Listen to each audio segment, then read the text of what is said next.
Welcome, ladies and gentlemen, to the Amazon European Masters Day 2. Today's a big day. We have double the Danes, double the dynamite here on the casting desk as Duckling for the first 3 games will be joined by Gulvor. How you doing? I'm doing quite well. I'm back with my old partner from the Danish scene. You know, back at the grassroots, we're doing all right. So yeah, I'm looking forward to today's games. And I mean, yesterday wasn't bad either, as we had upsets galore, substitutions, Unicorns of Love beating Vitality B, and let's have a look back at some of those games very soon. And talking about that, let's just have a look. The first game in particular, to me, Macko, also the team we'll be casting here first, they did some special stuff in the draft, Gulvor. Let's put it like that. They certainly did. That Heimerdinger in the mid lane and Shaco, of course, coming through in the jungle. I saw stuff on Twitter as well. Vega was speaking with HawHaw, and he was kind of saying that, guys, I told you to put this combo in the bot lane, not in the mid jungle. And, well, we've seen what can happen when these mad scientist draft goes too far. Yeah, second game, BDSA managing to take down Lions, and moving on to the third. This was a close thought banger. VCC really trying to carry Zero Tenacity here on that Sivir, but in the end, Giants were simply too strong as the LVP picked up their first win of the MSN European Masters main event. Yeah, I mean, Giants is one of these roster who's got ex-LEC caliber talent trying to make it back into one of the major regions, and you can certainly see it with some of their experience and individual prowess too. But at the same time, even on Zero Tenacity, you still see stable name like Zepex and VCC, as you mentioned, that we've seen loads of times at this tournament. So certainly looking to try and pick up more than just a victory or loss they had against Giants yesterday. Yeah, moving in to the fourth game here. Game Mode going up against Schalke 04 Esports. It was a little bit back and forth considering the circumstances, but in the end, Game Mode managed to pull through and set themselves atop the table for now. Lucian Nami, a pick you would have watched in Sunday over in Fnatic versus Excel, was weird there, but here it worked out wonderfully for Heretics. It most certainly did, and I think this is a team that a lot of people will have to keep their eyes peeled on. Jack Spectre, of course, in spring this year was on everybody's minds when he didn't make it into the LEC, and now he's at the European Masters trying to prove why that really is. And this game was an absolute banger. Unicorns of Love 6th edition toppling the Vitality B hype train. They look good in planes. They were clean Vitality B, but coming up against the best the Prime League had to offer, they honestly stood no chance. It was a dominant win there for Unicorns of Love. I mean, it was a surprising victory to me as well. I feel like Vitality has for such a long time been one of the teams that when they hit their base levels to do their solo laners and their jungler, they're an incredible team. But yesterday, Unicorns of Love completely dismantled them. And I think they are certainly a team that we will now have to keep a lookout throughout the tournament as well when they display this kind of talent on the first day. I am very excited to see how far that roster going. I'm excited to see if Vitality B can pick themselves back up again. But moving into the schedule, what do we have on the menu today? Rather, the standings, what did we have on the menu yesterday, you could say, as Unicorns of Love and Giants sit atop the Group A, as we just discussed. Heretics and BDSA Academy getting the wins in Group C. Over in Group B, Dusty and Game Mode sit atop. Yeah, I mean, so for surprises, I think Group A was the one with the biggest surprise. Group B obviously haven't been played yet, so no surprises there just so far. In Group C, though, Heretics, BDS Academy currently topping the league. I'm expecting it to continue like that. Hopefully, the Lions and SK Gaming can prove me wrong in that regard, but that's a very stacked group, especially on the top end. And then in Group D, which feels like it was more a kind of free-for-all group than some of the other groups with Dusty, Game Mode, Schalke, and Macko. I still think that both teams or all teams in this group will have something to prove. Looking forward to advance into the tournament. Yeah, I am very excited for that. So excited that we didn't actually get the schedule before, so we should be having it ready in just a couple seconds. But until then, I do want to talk about the games we have. Game mode against Macko Esports will be the first. Lions versus Heretics next up. Dusty versus Schalke. A crucial game for both teams to really solidify who will be going in to the knockouts there already, it feels like. As we do also open up Group B with X7 Esports taking on Anathorsis Famagusta, a team that made it through the play-ins. And then Battle of the LEC Academies between SK Gaming Prime and BDS Academy. And into the last game, we have yet another banger here on the Amazon European Masters. It's LDLC take on Echo Road. I think there's many games to look forward to here. The opening, of course, is one, but I also think that Dusty and Schalke 04 game is something to look forward to, and especially the game that closes out today, of course, with LDLC going up against I already lost it. Going up against the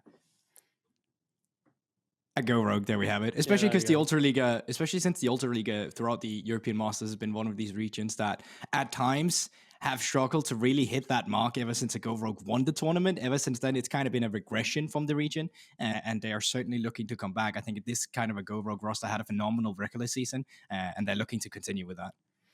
Yeah, and I think the Ultra League can go far regardless, though. I want to focus on our first matchup. Game mode, the LFL 4th seed going up against the PG National Champions, Macko. And starting off with Macko Gullbo, a team that seems to have their biggest strength be their cheese that they bring to the draft, but what could also be their biggest weakness, like we saw yesterday with the Shaco Heimerdinger not working out.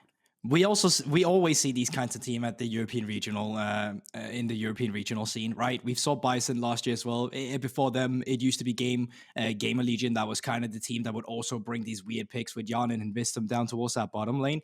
So I love the fact that they still exist, but as you said yourself, traditionally speaking, these teams have been their own worst enemy.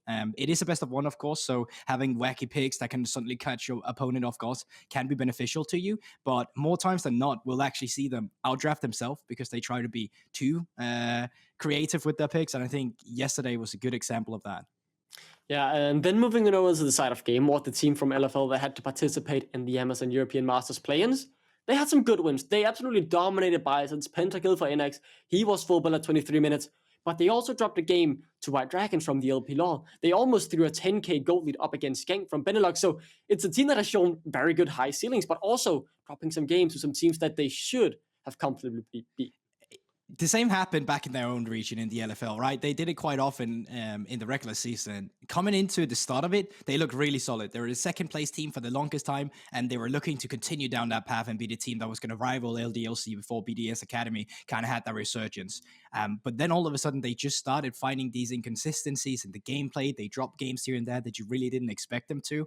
And it seems like this trend has continued with them, not only in playoffs, but all the way to the European Masters and play-ins, of course. But traditionally speaking, this is a front-to-back team. They have the great front line in the top lane and Melonik. You have your two carries to play for in the back line, which is usually Czekolad on a control mage, DC, stuff like that. Of course, bringing ex-LEC experience to the table. And speaking of that, ex-LEC experience, Innaxe as well down in that bottom lane has actually had a killer season and quite often will be the recipient of a lot of bans in Champ Select because he's got a very unique style in terms of all the different kinds of tools he can bring out from that arsenal, you know, the Ezreal, the Kalista, and any other AD carry that's still a stable meta. So certainly something to look forward to down in the bottom lane of Game Mode. Yeah, and just adding a little bit more to that Innaxe point, he even went to Worlds with Unicorns of Love just a couple years ago. So he's been through it all, you could kind of say, in terms of playing at the highest level we even have here in the world. But I also want to talk about Melonik. His GP is very good, has been banned out throughout a lot of the split. Normally weak side, but I think the series against Genk, he actually whipped out an Akali and had some very good fights there, being able to find the right flank and really disrupt what Genk wanted to do. I think that's interesting between both top laners of the team there. You have Acidy and Melonik, who both used to be GP connoisseurs in that regard. GP has been hit with quite a few nerfs, though, ever since that he was in his prime, and I don't know if both these top laners are still feeling confident in bringing him out. Right now, it feels like having a either full carry to play for, like a Yone, Akali, or even Aatrox to bust out, is something to look for, or you just completely disregard yourself and become a selfless player that wants to play with the Ornn, with the Sejuanis, and then facilitate the rest of the team. So it's going to be interesting in the approach that the top laners are going to be taking against each other. But for me specifically, I have to look at the mid lane matchup. HawHaw has really been a name, if you've been watching the PG Nationals, that have gone noticed, and I think for good reason. So seeing how good his fundamentals in that mid lane laning phase will go up against the former ADC player in Czekolad is certainly something to look forward to. I am very excited, especially for HawHaw. I had the honor of casting him back in the Norwegian scene back when he was there, and I've seen him play stuff like full AP Sejuani mid lane, full tank Malphite as well, so anything can really come out of this guy as we do move into the draft. Game mode with the first bans, the Ivan, it's something Macko likes to play. They like to flex it around, so that's the worst thing, right? It's not even just a jungle Ivan, it can be put into a lane as well, so that's crazy. I do expect that game mode will rely more on just the standard League of Legends, and then when it comes to Macko, I'm not even going to try to predict anything. I'm just going to let them show us what they have prepared. Yeah, let's see what happens with them, but they do ban out Czekolad Swain as the first one. Azir to follow up, so you mentioned the mid lane matchup, Gulbo. It's certainly being targeted from Macko's side here. Yeah, and I think with good reason as well. Of course, Czekolad brings loads of experience, and I think you can see the respect that he's all of a sudden garnered in the champ select as well. In LFL specifically, we have quite often seen that if you're going to first pick anything, it would actually be like an Ornn or Sejuani, where you just want that front liner secured immediately. But taking a look at what we've seen from the ADC throughout the weekend, seeing that Yuumi has not been banned yet, and we also playing on 12.15, could just go and be a first pick immediately from Kamilius, unless they're looking for something completely different. You talked about the top lane as well, both liking to play the GP. That is open, so could maybe get first pick here if they want to focus on Melonik in the top lane, or maybe Azeri will take it in the next rotations. At the moment, the mid lane though is what's being hovered. A lot of mid lane champions, 3 out of 3 bans here from Macko going towards that mid lane. So let's see if they want to take something stable away from the pool, or if they just want to move back to what worked best for them here in the MSL European Masters play-ins, Silver for Innaxe. Yeah, so that means that Zeri, Yuumi is available if that's a rotation that you're looking for. For Macko, we haven't seen all too much, at least from yesterday, the normal front-to-back composition that you would expect from them. So either we'll probably see a standard rotation in terms of meta rotation of these champions, or we'll just see them come up with some flex picks now in 1 and 2. But no, Yuumi is up. You have to grab the cat. And let's see if it will be the Zeri Rharesh, someone who is known to play mages a lot and not really play a lot of these high mechanical champs. And I mean, do you want to define Zeri's high mechanical champ? Press Q a lot, but I mean, you do have to aim them. I mean, it's all about positioning in reality, right? That's why you see such a big skill discrepancies between solo queue series and her win rate that's just been tanking, and then pro play with a way bigger win rate. But they don't need to secure the AD carry for themselves. Sivir has already been first picked on the side of Game Warp, so there's no need for you to just pick up your AD carry. You can always scrap it on 3, or even just wait further along the things, because I mean, it's Macko. Are we going to see something like the Garen? Are we going to see something like completely different and Bruiser paired up with the Yuumi? Something that could come out if they're mad enough for it, but they are one of a mad scientist teams. On the side of game mode, if you want to keep it traditional, you kind of just grab your jungler here. You can pick up a support, or you can grab a Silas in the mid lane, which of course is still open and something that would be nice having, just in terms of priority of these champions, especially since the mid lane champions have already been banned out from Czekolad. And with the vibe being locked in, this area starts looking a little bit not as optimal here, as Nautilus also locked in. So bot lane secured here for game mode, the jungle as well. Let's see if Macko will look to round out their bot lane, or they will try and prioritize something else. It's actually quite funny. Czekolad was tweeting earlier today saying, how do you guys play against a Heimerdinger? Any counter picks? Whereas HawHaw immediately responded, yeah, I think you should pick Silas into it. Go melee champions, it's really good. But no, Yuumi has been locked in, and since there, of course, still is a power pick in the AD carry position, Macko has actually decided, saying, you know what? Maybe we'll play a normal game of League of Legends today, and maybe we'll go for some of these normal champions that has the meta priors that we've seen so far. And there you have it, Yuumi Zeri down towards the bottom lane. So that means solo lane of Macko is still available. Of course, we'll look to ban that out, and from the side of game mode, it's the exact same scenario. Yeah, I'm very interested to see what will be happening from Macko, because, as you say, they're looking like they're wanting to play a normal game of League of Legends, but that could quickly change. We saw the Shaco Heimerdinger last time around. Will we see something like that? At the very least for Cboi, the way it looks, he's back on a normal jungler, so he actually gets to show what this guy can do as the Silas gets removed from Macko. Game mode, they will focus on the top lane as they ban as it is going away. This is going to be interesting. Is this just going to be straight up 5 mid lane bans against Czekolad, since you haven't picked it in the first rotation? They're really trimming out his champion pool, and even in that regard, Macko will probably leave the counter pick open for HawHaw as well. So let's see. No, we'll leave it at 4 mid lane bans, and the other one will go over to Ornn, which has been a stable champion in the LFL in terms of line picks. So yeah, second ban phase for Macko completed. Yeah, watch Czekolad now like something completely weird and still go 10-0 and feel like those 4 bans were really wasted in the end. The guy can do it all, but let's see what Game War will round up with. So another ban up against Acid, his Renekton now also being taken off the table. So looking at a Renekton ban coming through could mean you're just looking for a straight up Sejuani. Yeah, and since then the other team is picking first, maybe they'll grab the Sejuani for themselves. Nara is still up if you want to play it into it. Obviously, it has seen some nerfs and does not have the same power that it did in the earlier patches that we had. Even Sejuani will have kill pressure on it. So it's going to be interesting to see. I think from a mid lane point of view, you can straight up just go for a normal control mage if you're looking to just secure a normal playstyle front to back, as we've seen so many times from Game Lord.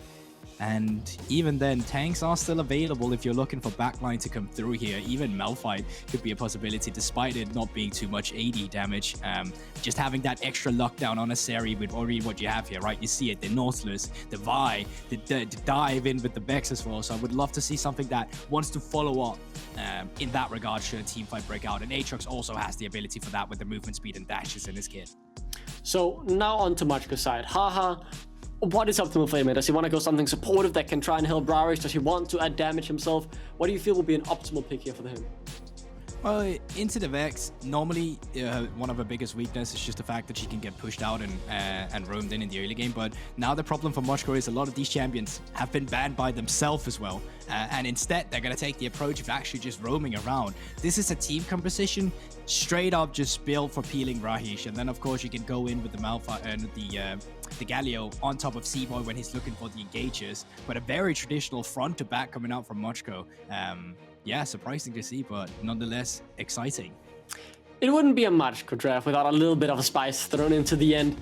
Galio, man, that's been a while since I've really seen him go into the mid lane for competitive play. Regardless, the big thing for me here is to take away, Cboi is back on an actual jungler where he can have an impact. He was really struggling in that first game on the Shaco, didn't end up working out.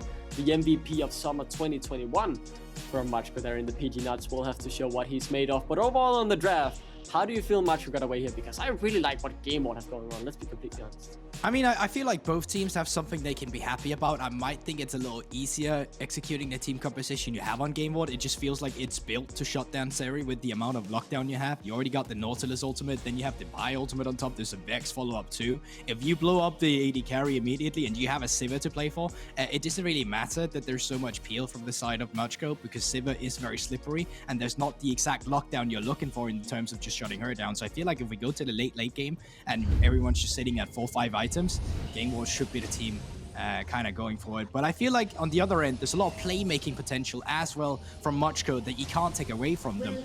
And specifically HawHaw, I think there's a lot of pressure on his shoulder in terms of finding some of these plays and windows that can be punished. And that's what I want to ask you about as well, because we mentioned their biggest strength and their biggest weakness is their draft. Do you think they have thrown anything away here in terms of the draft? Or do you think, you know, they've actually done a bit of a mastermind on the draft? I mean, I think we'll have to see that for ourselves. If I have to just log in and play either of these supports right now in the game, I'd probably just put myself in Kamilius' footsteps and play the Nautilus. I find it interesting with the 2v2 as well. If you go for the Glacial and you have the Nautilus, if Yuumi ever dismounts, you can literally just flash on her immediately. She can't root or go to a host because she's obviously been CC'd. And then there's Glacial Race on her. You can follow up with a hook afterwards, and she should just be dead. So I think for Click, playing this laning phase, it sounds weird saying this about a Yuumi, but there's actually some caution that he needs to take, and he needs to be careful whenever he dismounts. And with that first blue starting up, it will be both junglers starting on the blue side. Is there any lane in particular we should be focusing on here in the early game, Group War 2? Expect some action later. I mean, I think for the side of Game Mode, there's not really too many plays where you're looking for playmaking. I actually think, and it's going to sound weird, but there's good playmaking potential for the Macko top lane if they want to, just due to the fact that you have Wukong, who can stack up the Sejuani passive so easily, and against a champion like Aatrox, who is not that tanky and does not have the lifesteal to sustain himself in the early game, you could look for something, especially when Acid has gone for the Ignite. But from the side of Game Mode, they really just want the slow pace early game where they keep the tracking going on Cboi. If they can locate him on the first 3 clears, well, then they don't really have to worry about anything. They can reach up to level 6 where they really come online. Yeah, and as the Dredge Line connects down in the bot lane, a small trade will unfold. Good amount of damage coming through from the side of Game War, particularly onto Rharesh, as he will take a little bit of a hit there. Cboi, in terms of his pathing, has gone from taking full clear down on the bot side, but then instantly onto the red. Might be looking for a little bit of a cheesy gank, or maybe going towards his Croc afterwards, as Akabane has made his way down to his own red buff himself. Yeah, but I also think that's good early intel vision coming through from Czekolad. He just crashed a wave, moved over to the Raptor area, put down a ward. He probably would have gotten more info if he placed the ward just over the Raptor wall, but I think HawHaw was in a position to kind of deny that a little bit. But should Cboi walk into the river now, then they would have the intel, and then immediately Melonik and Czekolad would know what's about. Down towards the bot side. They could be looking for a gank here. Yeah, no cleanse available for Rharesh. Very big wave here stacked up as Game Ward now step up and want to get the kill. Ghost already popped. The exhaust comes through as well, but the dive looks to be clean as Kamilius flashes away from the last turret shot and barely survives. Innaxe, one more hit, not quite enough. The cat left alone. Might be turned into some food here in just a moment, as Akabane will tank the turret and he will be able to make his way out. Clean dive from Game Ward. Yeah, it's brilliant from Game Ward here. Really punishing on the fact, no cleanse to flash out of replay immediately. It's a stacked up wave. Cboi's pathing up towards the top side. He's already found out. And just like that, 2 kills go over to Game Ward. Brilliant from them.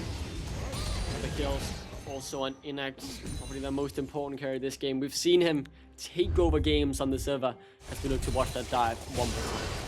On the replay, once again, just brilliant that Kamilius is the one tanking it up immediately, can flash out. Exhaust came down on Akabane quite early while he was charging it, and I think good on him for keeping the patience to hold it up. And now with the tower shots, I think you want to wait 4 seconds before the tower shot passive resets, where the turrets won't hit like a truck, and you can see they display that there once again with great patience coming out from Akabane before they go for the engage. I didn't actually know that. Very nice info, good boys. I do also want to talk about Game War for a little bit. Having a chat with Rude, one of the LFL casters as well, in the English, of course. He mentioned Game Ward was one of the best thinkers of LFL, being very smart to know their own strength and their team or opponent's weaknesses as well, as we do have to keep our eyes on that top lane trade as Melonik. It's just a very good trade here as it. Yeah, I'll say that they are until they aren't, because sometimes they can definitely get overconfident and maybe stop thinking too much. I think they give the respect to their opponents that need it, and sometimes they forget to give it to the teams that maybe shouldn't have it. It's difficult to say because they did lose to some of the bottom-end teams in the region. They were one of the first teams to lose to Upland as well, which was one of the doomed teams of LFL. But for now, after the struggles they've had in the regular season, after having to play through play-ins, they have a good start to their second games, of the main states at least. Have been looking very good, and while this might be the organization's first Amazon European Masters, these players definitely know what it takes to make it far. Akabane and Melonik have both made it to the semifinals before only losing to Carmine Corp, and Czekolad has won the whole thing with their go-row. Oh, missed out on a ward here, so they will get the info that someone's coming for an invade. Cboi not really respecting it so far. Getting up for now, but you can feel the tension is high. This focus on the bot lane from Game Ward really playing dividends, as the first Drake has also spawned, but Cboi will look for a gank in the meantime. The cat is on top of Rharesh, a bit of extra damage for Kamilius. Doesn't have the flash after the earlier dive. Good turnaround from Innaxe though. Cboi low. Same with Rharesh. Akabane has the flash, has the Q. The kill might come through as he flashes for the extend. Oh, that's brilliant. Gets them both. It's fantastic. Shadow Surge to get another. It's 3 kills for Game Ward. And that's just beautiful from Akabane as well. Overextension from Macko, not respecting the fact that he was going to be around the area once they engaged. If you don't blow up a target immediately, well, we saw what happened. Akabane comes around, and I love the E from the wide air to pick up the target afterwards. Great engage coming through. Still had the flash from the exchange earlier, and then Czekolad to finalize on that play. It's 5 kills to 0 currently in this game. Might be taken back to the Amazon European Masters planes, because this is looking like Innaxe's game up against Bison's. This could go very wrong very quickly. Good boss, we look at it one more time. I mean, you just don't have a lot of engage or anything to lock anyone down. You have a Yuumi, so as soon as this happens, you need to bail out immediately. Akabane gets spotted on a ward, but the retreat is just way too late. And look at the flash once again. Divide E to pick up the kills there, and then the boomerang still in the air from Innaxe to pick up the kill. Czekolad comes around just to finalize that play, and it's just beautiful. So if you're Macko now, you have kind of lost the bot lane in that sense. You're 1.5k behind already on your AD carry. What is Cboi's next move? How can he try and get something back here for the side of it.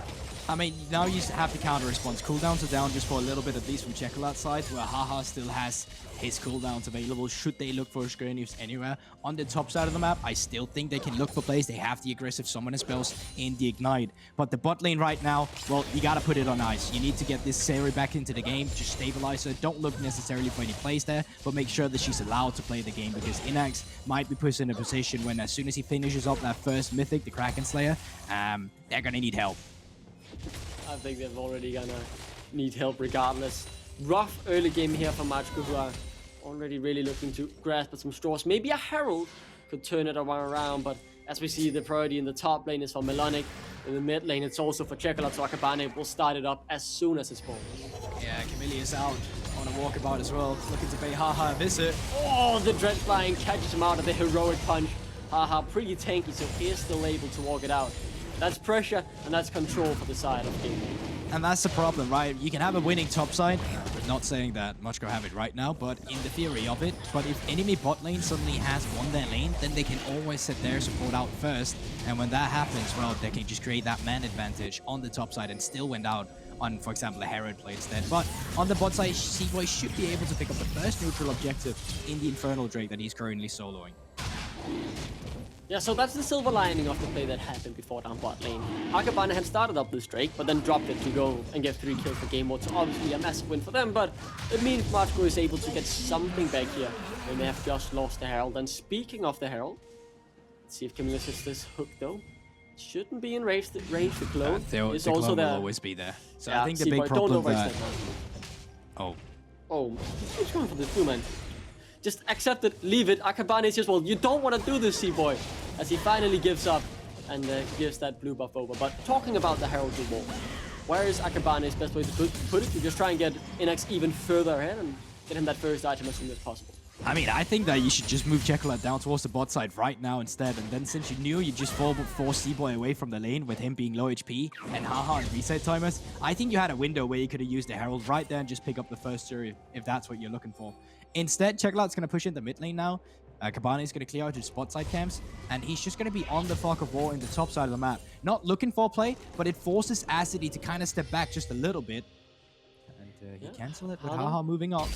Czekolad, personal space, will give that personal space, as he also had the flash available if he really ended up needing it. Now though, Cboi might be looking for a play here. There is a control in the other bush, or he will have to walk through this try one, as Frozen Tomb, or Glacial Prison rather, will be available for Acidi if he wants to go for it. He's down to half HP. Worldender available as well. This might be a desperation play, as we do also see Czekolad and Akabane on their way towards the bot lane, so soon it could be disaster down there for Macko. Yeah, this was the play I talked about just before that they had a window to commit to. Now they can still do it. And they don't even need to deploy the Herald just yet. Keeping this bot lane turret alive with Rharesh forced away from it just essentially means that he's going to be losing out on farm, gold, and experience. So keeping the turret alive for now is very beneficial, seeing as there's still 4 minutes before the turret plating is going to fall off. And I kind of want to zoom out and mention, in the game against Game Ward and Gank down in the Amazon European Master Plans Knockout, they did this exact thing to Tiger and Mooks down in the bot lane, putting a Yuumi and a Zeri behind. But the problem is, at that point, Royal Cannon was playing Azir mid lane. He was scaling, and he ended up becoming a huge factor in the game. This time, your mid laner is a tank, Galio. Yes, you'll do some damage buying a bit of AP, but if your AD carries it behind, you don't have any late game insurance in the mid lane to try and bring yourself back. This is looking very dark at the moment for Macko. It's certainly difficult. They haven't really been able to get anything much out of that Infernal Drake, and even when we fast forward to the second Infernal, or the second Drake, that'll be spawning in 2 minutes and 30 seconds. I don't think Game Ward's going to let them be in a position where they actually can pick that up. So I think they are running a little bit on a timer, just in the regard that now the Game Ward has moved into the bot lane and the mid lane. They still have the Rift Herald available, and yeah, there you have it. They're just going to commit to the play.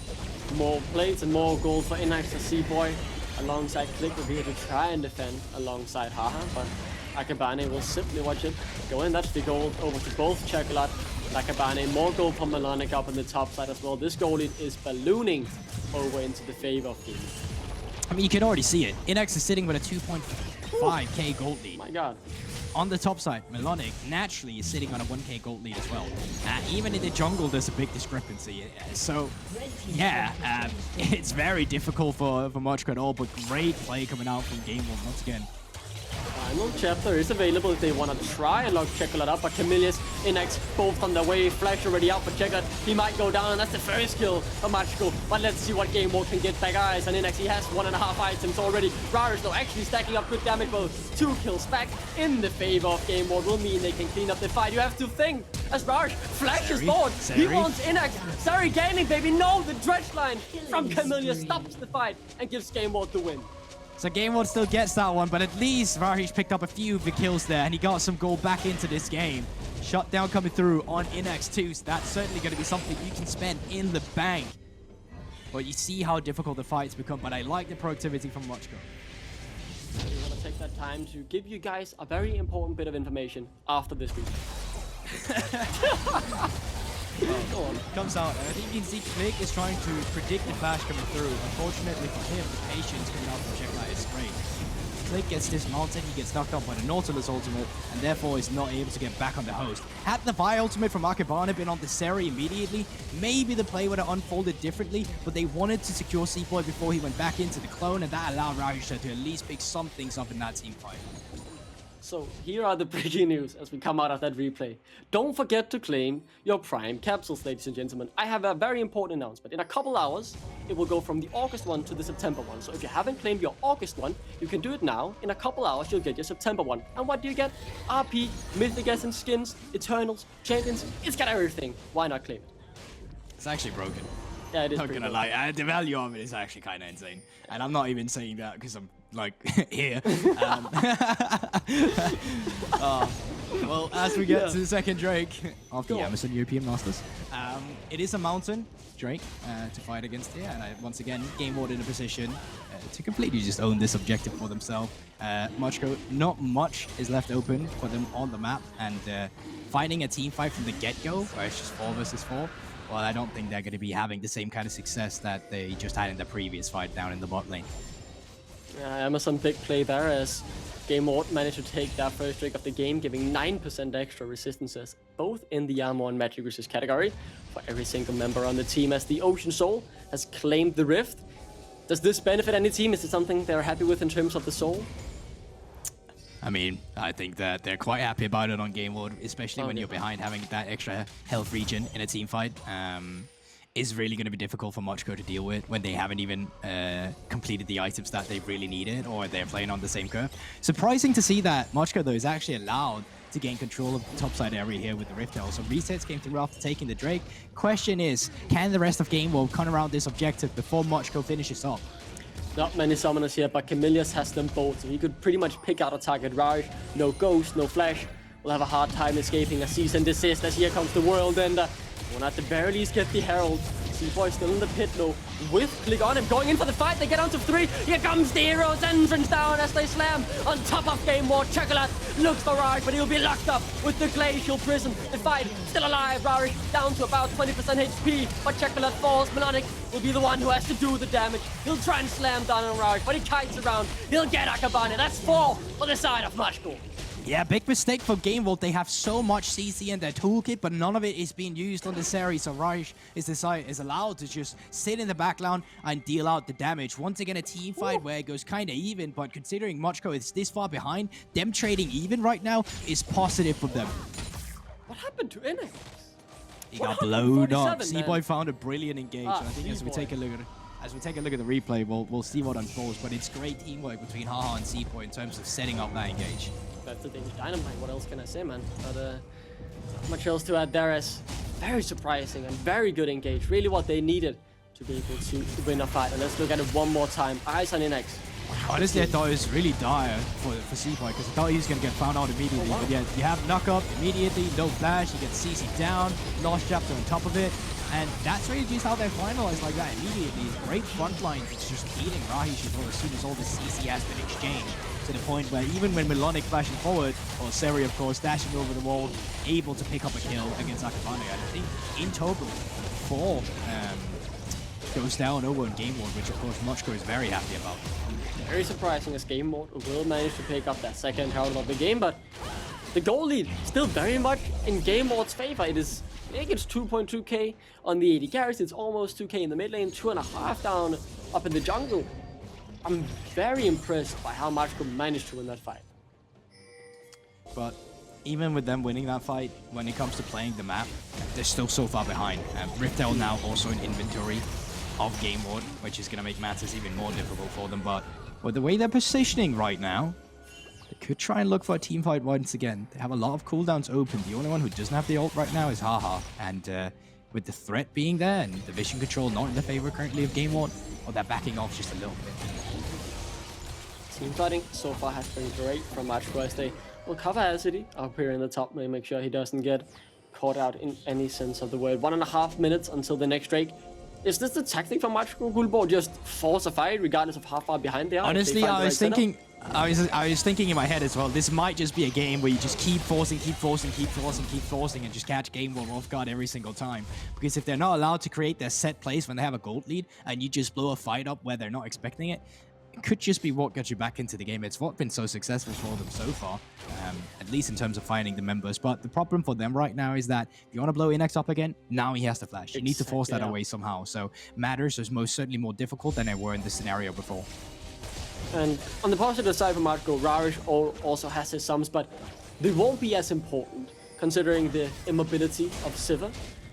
And the point and click CC coming through from Game Ward, that's my main question. If they throw that on Rharesh, is he healthy enough to survive? Can he survive that? Because he needs to.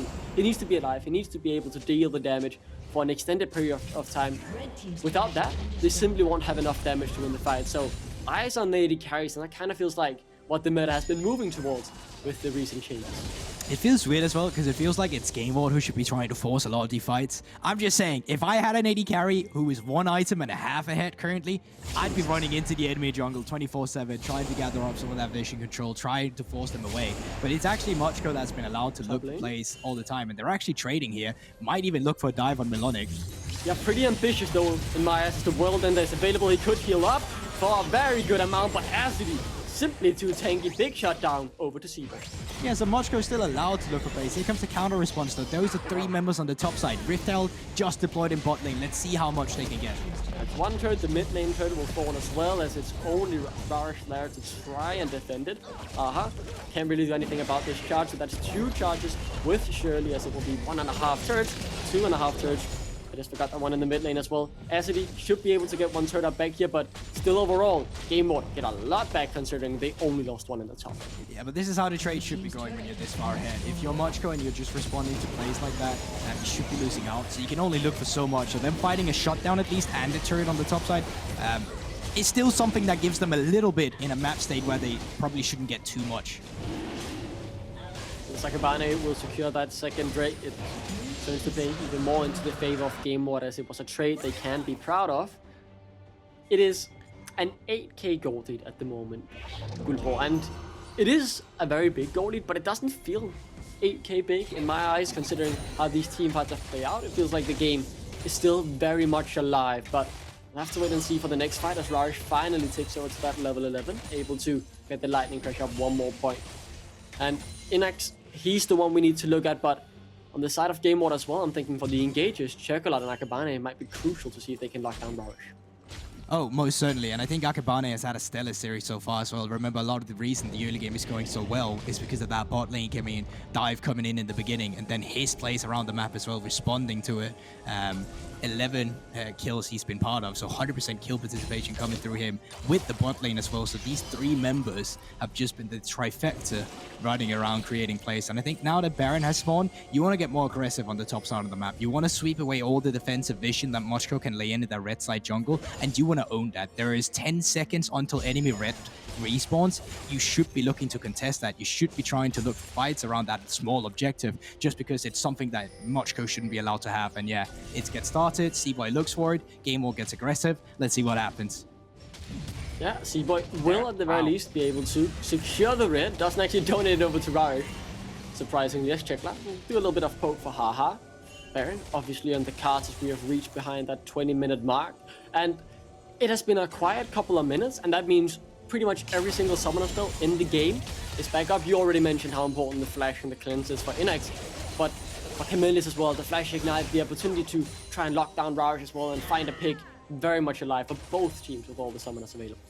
Most certainly. So the reason why they had to back off there was because Acidi had moved up from the bot to top as well, while Melonik was still pathing down towards the bottom lane instead, so he couldn't really look for too much. And now, once they've finally gotten more stable lane states, with now Acidi back in that bottom lane, they can get aggressive on the top side. Looking for Cboi potentially. It's being locked up, but that's a good clone. Oh, that feels bad, man. That's the Dredge Blind Death Charge and Flash as well. They popped the Sivir as well, man. Oh, I feel bad. They get a few summoners that way. It's not the way that I imagined Mochko was forcing summoners out of Game Ward, but either way, it happens. That's an Amazon big save, baby.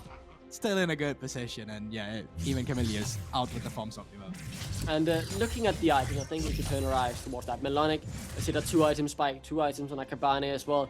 But for the carries here of Game Ward, they are getting very close to very big 3-item spikes. Rabadon's death cap almost there for Czekolad, down in the AD carry position. Look at Innaxe, he's building towards an IE, so those carries will really take their damage up a notch when they get that 3rd item. Yeah, despite the goal lead that Game Ward has, the pace of the game is quite slow. They want to take this simple and secure, at least that's what it looks like. 3 items have just been picked up by Innaxe now. He's got that Infinity Edge. He's an item ahead of the enemy AD carry. Surely this is where we'll see them get aggressive. They have to. This is such a peculiar game, Gulbor, considering how massive this goal lead is, but maybe after the negative experiences Game Ward have had of being a little bit too over-eager in the playing stage when they were making these aggressive plays. When they were ahead, they were a bit too cocky, making some mistakes, and they don't want to repeat that as Cboi looks for something, but he gets almost deleted. Akabane could look for it here as the cease and desist comes through. The Shadow Surge will connect as well, and Czekolad will take one, but quickly it's turned around, and then Innaxe though, 3 items in his back pocket, and he'll try to fit his team in there as well in this fight as Rharesh still has the goals, but Game Ward want to disengage. They don't want to go for more as they've already lost the fight. How did they continue to trade even? I am baffled that Mochko is this in this game. They're 8k behind, and in the 3v3, they just still back off. Obviously 3 with Yuumi, of course. I really can't believe what I'm witnessing here as Game Ward are actually being pushed a bit despite being that 8k ahead, and with Drake spawning in 40 seconds, we might potentially see a trade in the objectives as we look at the overextension here coming through from Game Ward.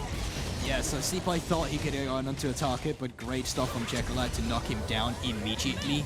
Might potentially be a little bit of an overextension coming through from Czekolad, considering that the TP is very late from Melonik as well as to when the plays gets facilitated. Acidi there beforehand, and that really just creates a good front line from the side of Mochko to play around. 4 versus 3, and Game Ward, they just back off immediately. Drake now spawning in less than 10 seconds.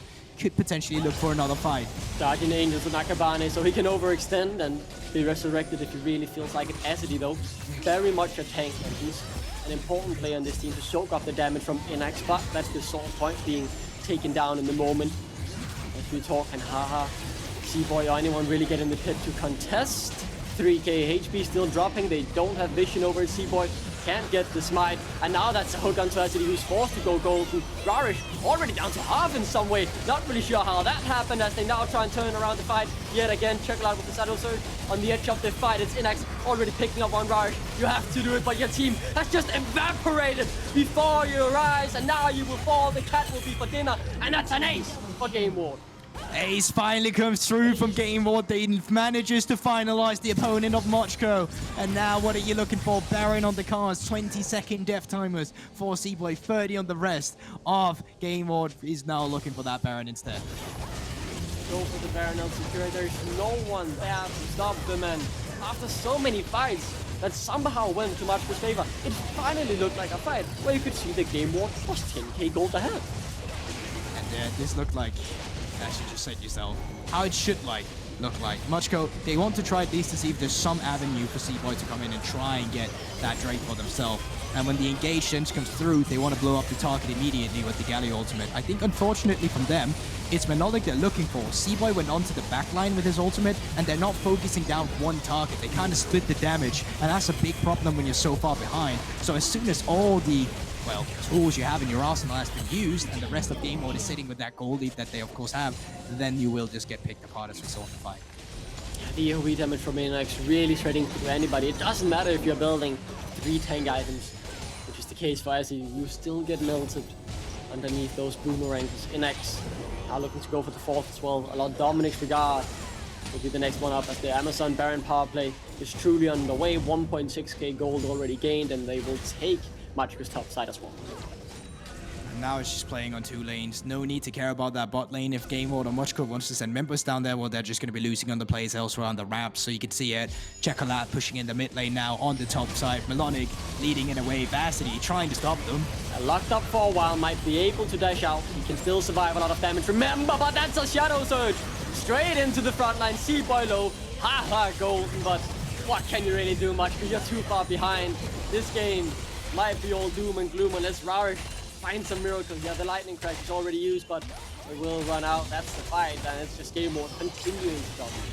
You can see they're just waiting out the Zeri ultimate. Then as soon as it's down on cooldown, well, they advance their troops immediately.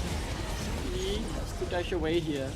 Needs to be careful of the damage. Doesn't have much in the terms of magic resist. Czekolad can do a lot of damage to him, and he's gone. Akabane will pick it up. There's no real frontline now, only Cboi. Rharesh, no lightning crash, as we just talked about. It has run out. GA still available. This could be the game. And it certainly will. I mean, that's just clean. Fair play, Czekolad, man.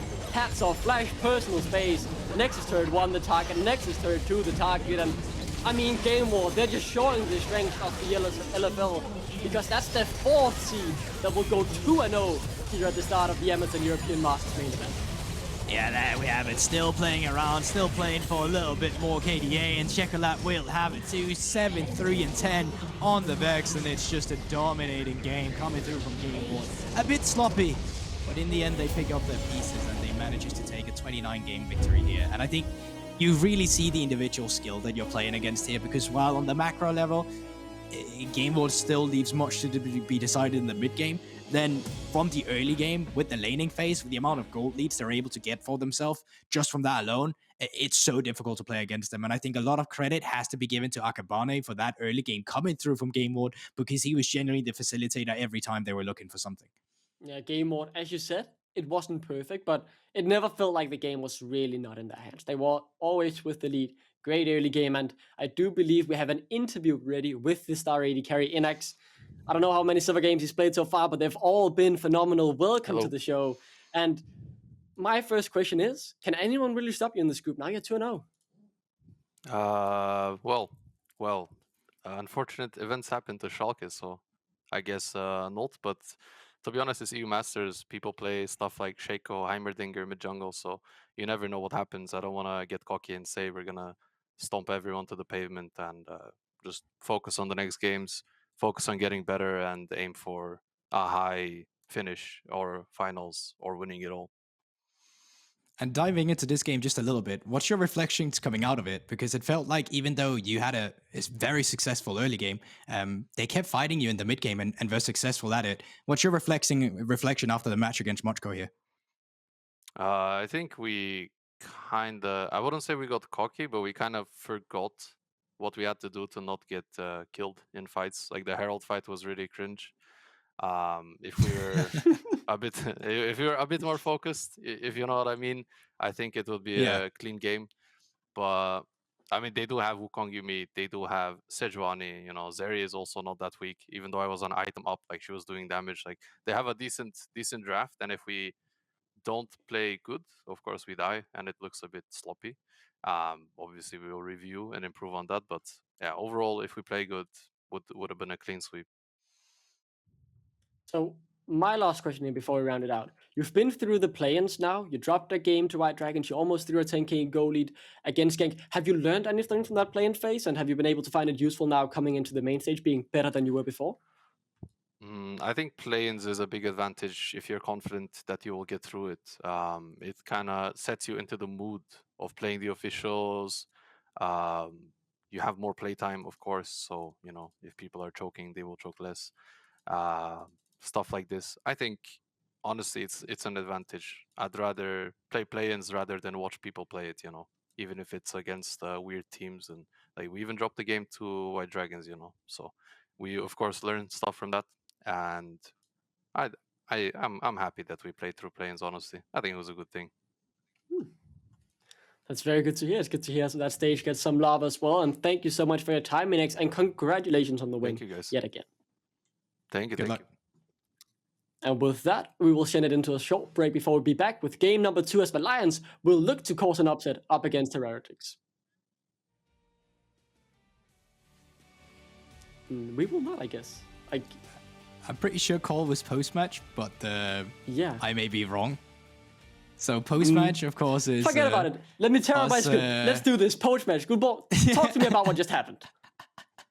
Well, what just happened is that you thought we were going to a break, but we're not. We're still talking. I was keeping you on your toes. I was keeping you on your toes. Oh yeah, okay. You're seeing it from your phone, of course. But we got a cool highlight package. There was an editor out there who had to go through the B-roll for this. Okay, so we'll have to make sure that his work, of course, is not well, has been for nothing. Great bot lane dive once again coming through from Game 1, and you can see that fundamentally in terms of playing for their lanes, they really have their pieces picked together.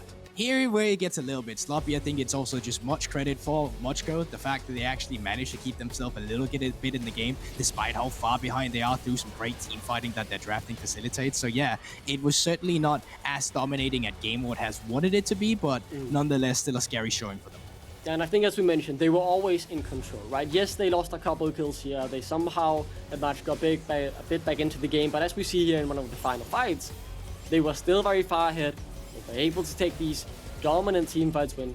This one they snowballed into a Baron and into a game-winning play afterwards as well. So Innaxe being able to stay alive, the main carry throughout the team so far, and his team ahead of him has just been so good at protecting him, making sure that carry never really falls.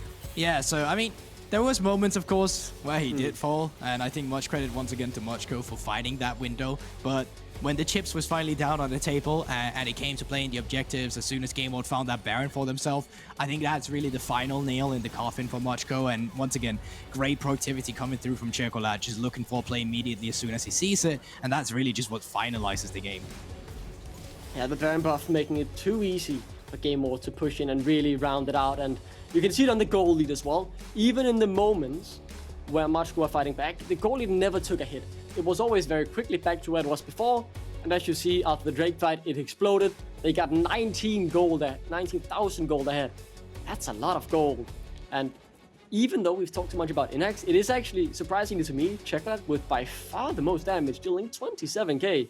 Maybe there's something there in the Vex we didn't know before.